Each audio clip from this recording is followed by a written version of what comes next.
I think goals are great. They're motivating, they create vision, but they also can be very distracting because you're right. There's so much of it that we can't control. And so we end up focusing on the very things we can't control.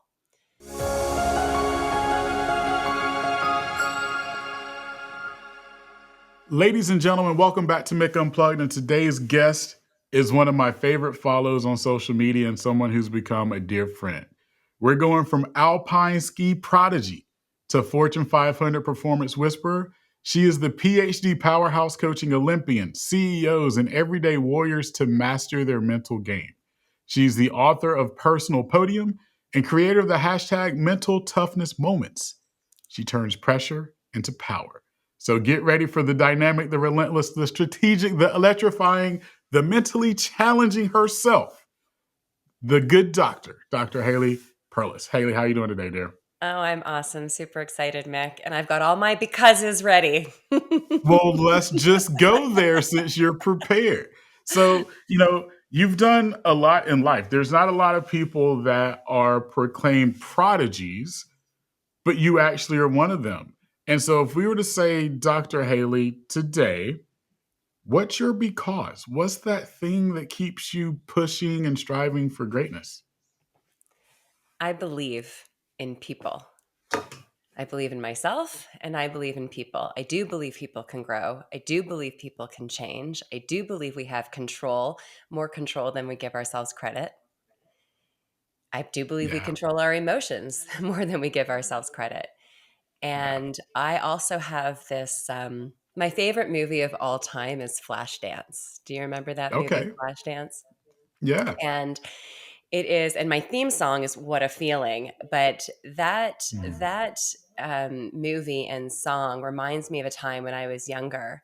I had a lovely, wonderful childhood, and I remember dancing innocent and free in my parents' house to this song, Mm. "What a Feeling."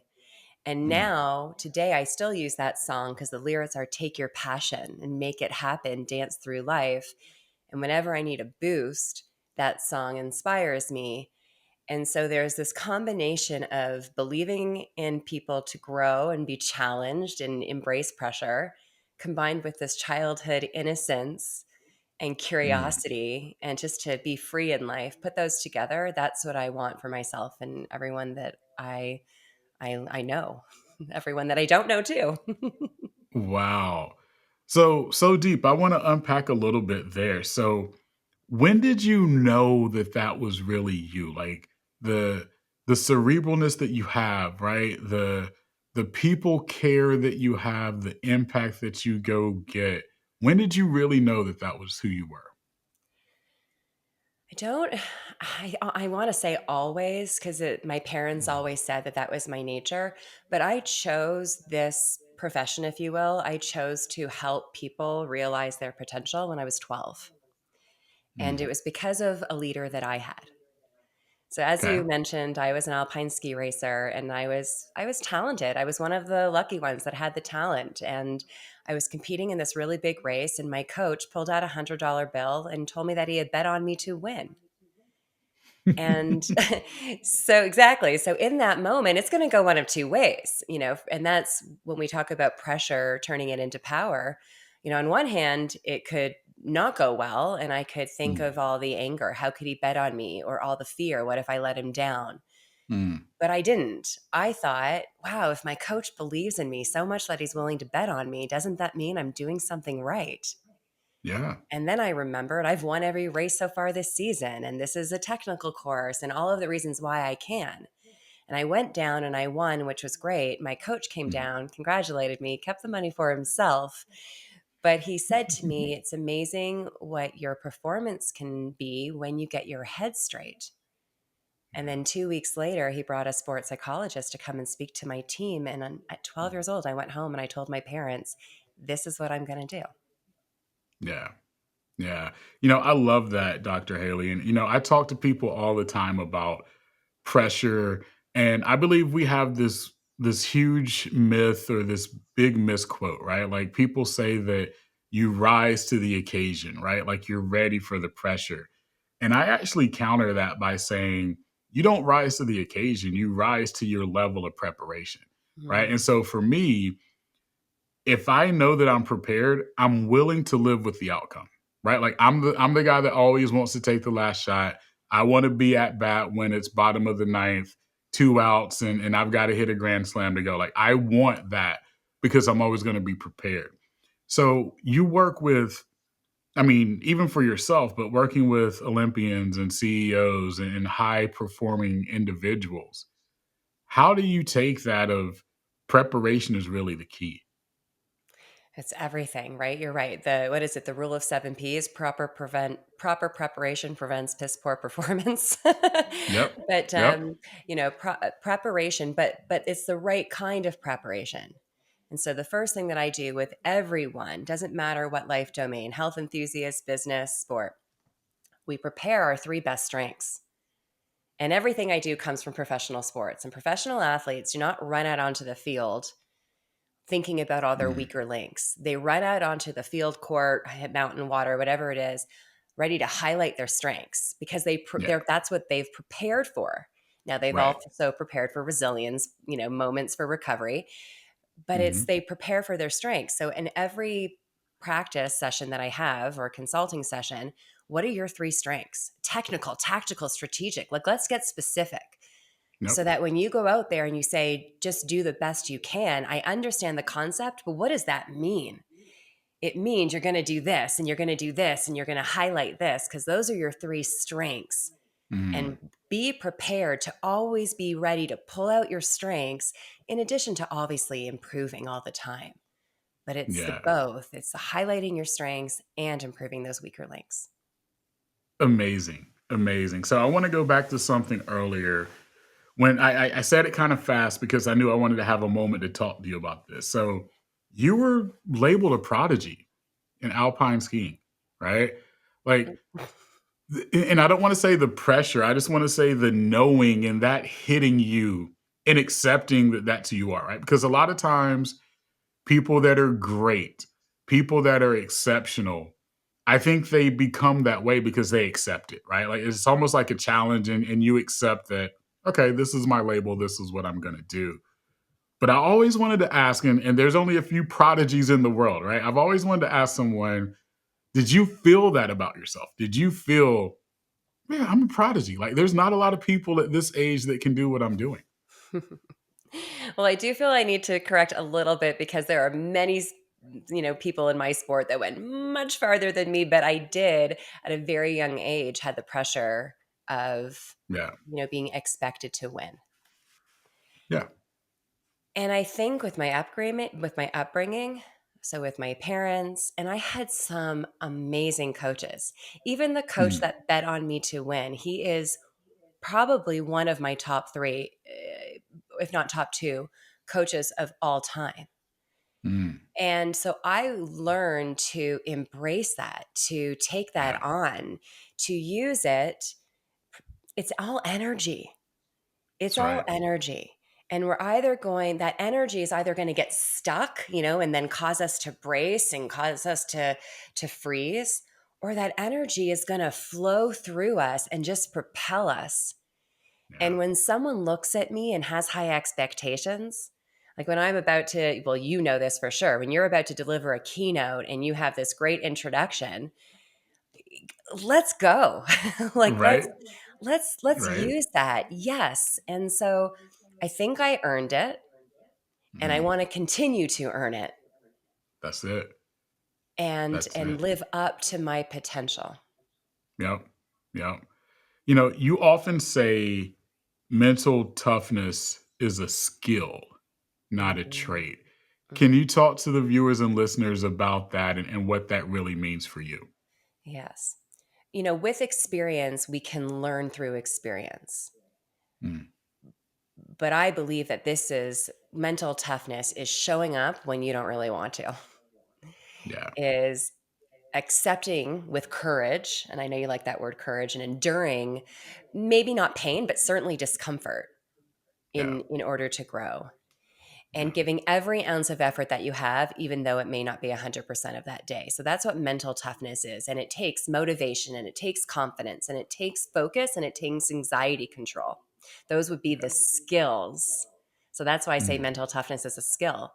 Now, it's not like a bicep that I can, see grow, Right. but you do, with time, you do have the experience. It does become more tangible and it is Mhm. a skill. Those four mental skills allow you to embrace your mental toughness. I love that, and I love a part that you just said on that. Give all that you have that moment, even if it's not 100%, right? Like, again, I hate cliches, and I think part of what I do for younger people is to help break those myths or old cliches that we have, right? Like, I hate give 110%. You can't. You physically cannot give more than you actually have, right? And I also tell people it's naive to think that if your max is 100%, right, that you can give 100% all the time.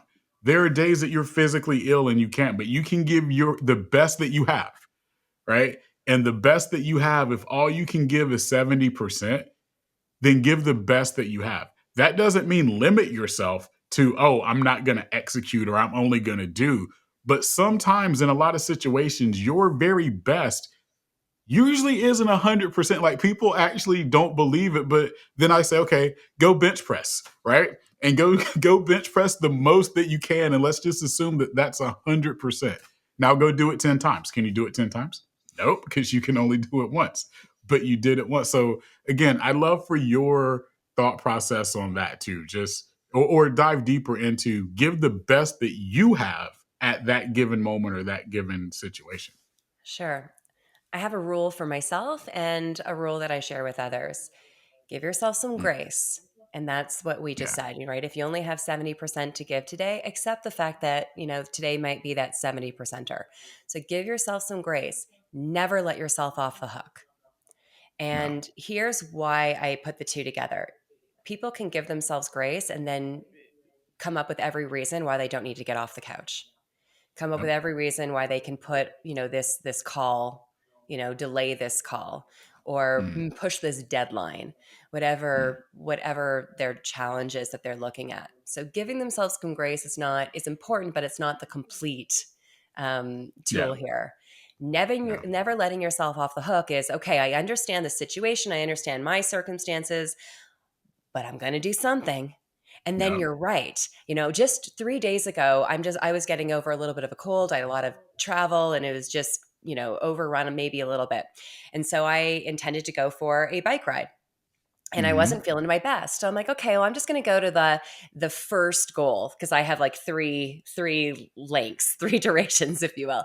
I'm like, Yeah. oh, yeah, I'm just going to go to the first goal. I'm not going to time myself. I'm just going to get outside and do it. So I didn't let myself off the hook, but I gave myself some grace. And then you know what happened, Mick? I ended up going to the second goal because you never know what you find while you're doing it.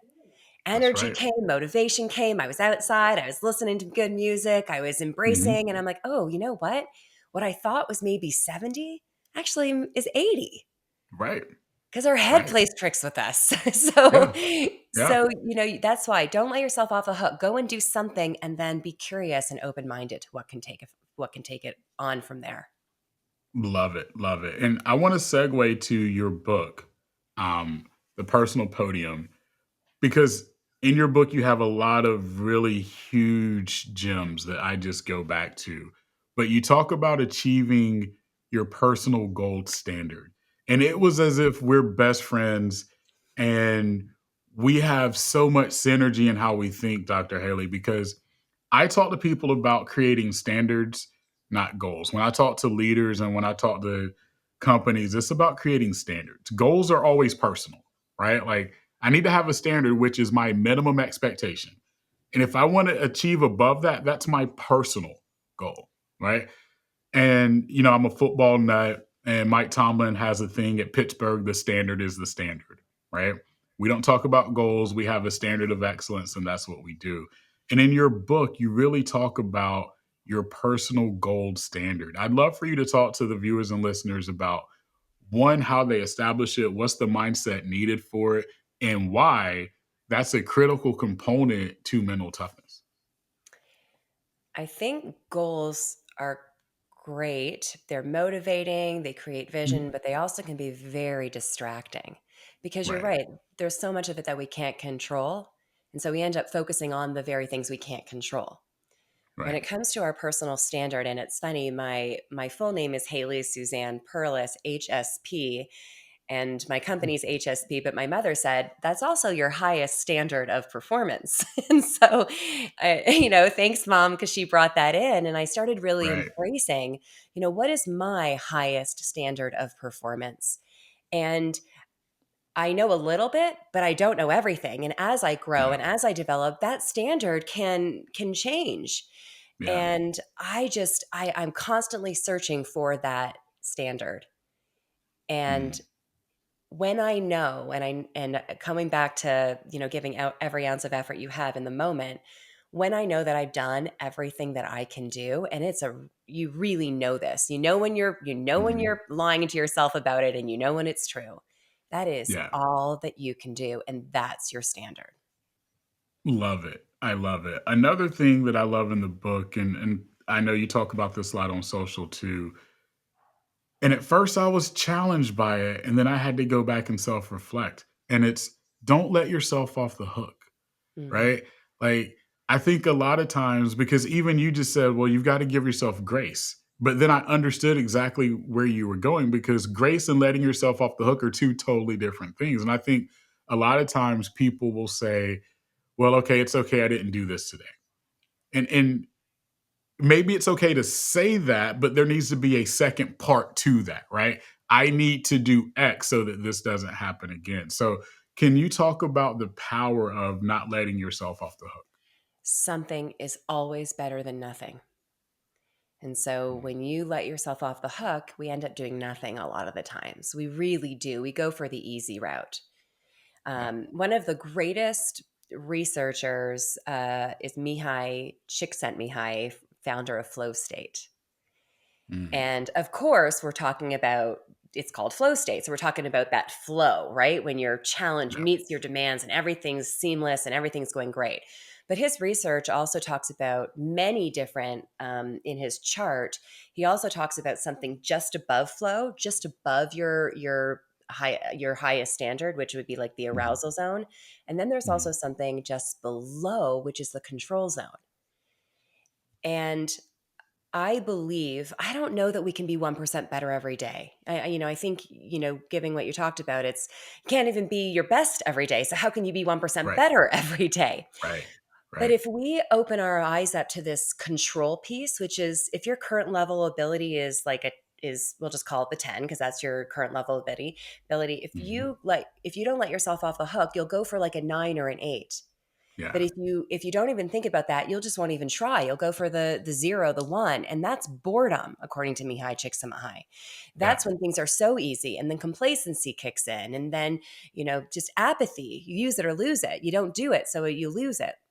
So that's why Yeah. I'm really big on the giving yourself some grace part because it can't always be amazing, perfect. But the letting yourself off the hook, don't do it because there's always some level of control that you can embrace. Haley, that's why I love you, because people that know me know, and I'm going to go to your getting 1% better.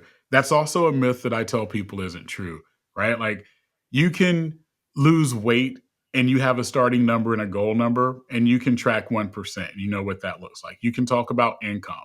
You can talk about saving money, growing money, and you know what 1% is because you've got a quantitative start and a goal above or below. But you don't know what your whole personal self is capable of doing in anything. So there, to me, in the context of get 1% better every day that we all can assume, right? You don't know what your starting point is, nor do you know what your destination is. So I just say, instead of getting 1% better every day, just freaking get better. How Yeah. about that? Right? If you just focus on just getting better, being better, whatever that is, just get better, because what you're going to do is surprise yourself, because sometimes 1% isn't good enough. Sometimes 1% doesn't move the needle on a daily basis. And you need to be able to understand that if I just focus on just getting better or being better, everything will take care of itself. But I'd love your take on that too. And where are you getting better? One of Right. my longtime friends, one of my, greatest girlfriends, she is a former Ironman. She is owns her own company. I mean, she is talk about achievement, and she is Yeah. competitive and she challenged herself. Well, just recently she was supposed to ride in this a fundraiser. It was like a 100 Hmm. mile race or something like that. On she's a cyclist, and she hurt her back. And for like 2 weeks, flat on her back. And so now she has this decision to make. Am I going to do this race? I'm kind of told not to. My body's telling me not to. Am I Yeah. going to go in the slow group, or am I not going to do it at all and just support? Hmm. Now, we all kind of laughed when she said she's going to go in the slow group because that's not her style. So she said I'm not going to do it. And for her that was getting better, because she Mm. was now getting better at listening to her body. She's now getting Yeah. better at the recovery piece. So Yeah. even though you have your certain level of performance, there's all these different factors that go into optimizing your performance. And for her, recovery is one of those pieces. So she may not have gotten better on her bike, but she got better in recovery, in her mental discipline, in Yeah. in that aspect. So you're right, we're always getting better, but it may not be directed at the 1% better at the specific, activity that you're pursuing. That's right. That's right. Haley, you work with Olympians, CEOs, power performers across the globe. What's one or two traits or skills that all of these individuals have in common? They want the ball no matter what the ball is. You see, and I take that, well, even though it's just a movie, it's still football. Do you remember the movie with The Replacements with Keanu Reeves? Absolutely. Keanu Reeves, yeah. I'll never forget. It's one of my favorite lines. Winners want the ball. Yeah. They don't want to fail. Who wants to fail? They want to be perfect. We all Mhm. want to be perfect. But that is not, that can hold us back, those two things. I'm afraid to fail. I want to be perfect. Those actually can be distractions. They want the Mm. ball because they're willing to risk, they're willing to grow, they're willing to challenge themselves, they're willing to see what they're made of, they're willing to endure the sadness, they're willing to endure the defeat. They're just not going to give up no matter happens. Give me the ball. And I think that Mm. is one of the greatest traits a leader, a top performer in any industry Yeah. has. Yeah. I love that. And I want to ask you this question because I think that there's a difference between wanting the ball for the ball because you're ready for it versus not necessarily wanting the ball, but wanting the end result if the ball goes in the hoop, Oh, right? yeah. Like there are a lot of people that want the celebration, Yeah. but they don't want the work, the preparation to take the shot or to take the swing or to jump the mountain or whatever it is, right? Like there's a lot of people. And Doctor, I know you know this because you work with leaders just like I do. You work with high driven people like I do. There's a lot of people that in their mind, they think they want the ball, but what they actually want is the result of the actual ball going in.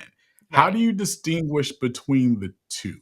You just did, and and I think that's one of the best illustrations of it.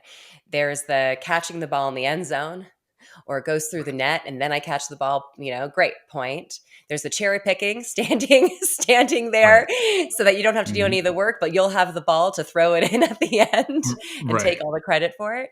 Or like you said, it's climbing the mountain. It's doing the Yeah. work. It's making Yeah. sure that you are prepared. And that is what I meant by winners want the ball. Yep. There's a lot of talk of AI, and I didn't come up with this. I learned it. And, we talk about life as a journey, not a destination. Well, AI is really helping us focus a lot on the destination and not on the journey, because Mm. we're not writing those emails anymore. We're getting AI to Right. do it. We're not. So for myself, I want the ball. I actually want to sit here and write out my content. And then I'm going to ask AI to help me make it better, to show me, to teach me, and I'm going to learn. But I'm not just going to say, please, AI, come up with 5 mental skills that I could put in this newsletter. I'm going to Right. write it down. I'm going to do the work because I still want to embrace the journey and also, see where that takes me in the end. And I think Mm. that is what I meant by winners want the ball. I want to do the Yep. work. I don't want to hog the work. I want to take my team with me. Right. But I definitely want to be part of that process. Yeah. Yeah. You know, Dr. Haley, again, huge fan of you and the work that you do. I also know that you're a huge mental health advocate as well too. When you're talking and working with these high performers, how do you balance what I'll call the drive versus mental wellness? Yeah. So, being a consultant like I am, and not a clinical psychologist, even though I have a great Mhm. passion for it, the work that I can do is around identity, Mm. which allows us, I think, to stay mentally healthy. And Yeah. one of the greatest things that we can do is understand that our identity is not the same thing as our roles. Yeah. So in sport, athletes are playing the role of an athlete. A leader is Mhm. playing the role of a leader. But it's the exact same thing when people are leave their sport, whether they're forced out or they retire. A lot of them have mental health issues because, well, who am I without my sport? Same thing with a Yeah. lot of people in business looking to retire. Well, who am I without my career? Or their Mm. kids leave home and they go off to college and then, start their own lives. And who am I if I'm not a parent? Those are all roles. And Mm. if we completely identify ourselves based on the role, that can lead to tremendous, mental illness, depression, and burnout, and all of these things, and just feeling deflated. So the Yeah. work that I can do is help people understand their identity, which is their values in life, what they value, and who they truly are, their best attributes. For me, love, health, and adventure are my top three values. And I know that Mm. because I've done the work to create that. And who am Yeah. I as a person? I'm a bright person. I've got a full heart. Everything I do comes from heart motivation. And I'm a Yeah. strength magnet. I look for the positives while improving my weaker Mm. links. I highlight my strengths and I help people do that. That's who Yeah. I am. That's my identity. And then I can apply that to all the various roles so that when roles come and go, right? I've been married, now I'm divorced. So I wasn't, so that is a role that came and left. Right. I'm not so attached to that role because I still have my identity, and that allows me to stay mentally here and Mm. mentally empowered and on the way to increasing my fulfillment. Mm. I love that, Dr. Haley. You're an amazing human. I told you before, I tell you on Instagram all the time, you're someone I look up to. You're someone who inspires me to be the best version of me that I can on a daily basis. So I wanted to tell you that personally. I appreciate all the amazing things that you do for the world. Well, I'm just going to take a moment and breathe that in because it means a lot, and I know we connected initially on social media, which I just started. I had a huge mental block with regards to social media. Yeah. And it's people like you and comments and me being able to follow you and seeing what you're doing that makes me change my story around something like social media, which then Mm. it just inspires me to create more content and to share because I do believe. There we go. I appreciate it. So you have time for a quick five, rapid fire? Of course. You ready? All I'm right. So you ready. told me that your first gambling addiction started when you were 12 with your coach. How much money did your coach make on you? 100 Canadian dollars. Because A I'm hundred Canadian. Canadian dollars. Love it. What's one book that you've read in, it doesn't matter, in your lifetime that's been like a huge spark for the version of yourself that you are today? Love is letting go of fear. Ooh. And it's funny because I know the author, but because I'm just ready for the next question, the author escaped me. But Love is Letting Go of Fear is a book that I actually take with me everywhere I go. Mm. Love it. Gonna go get it now. If you could have dinner with any athlete, past or present, who would it be and why? Carrie Walsh Jennings, who's a Okay. volleyball, Olympic Yeah. Yeah. volleyball. Beach volleyball superstar. Oh yeah, because she once said, and I appreciate it, and I understand it, but she once said that the bronze medal in the Olympics actually was the most fulfilling than all the other gold medals. Mm. And I get it what she said. She said, in the championship, whether I was either going to go home with a gold or a silver. In the Yeah. bronze, I was going home with a medal or nothing. There you go. That makes a ton of sense. And Makes a I, ton of yeah, sense. so that's just one thing that she says, and I would love to Yeah. meet her. Mhm. Love it.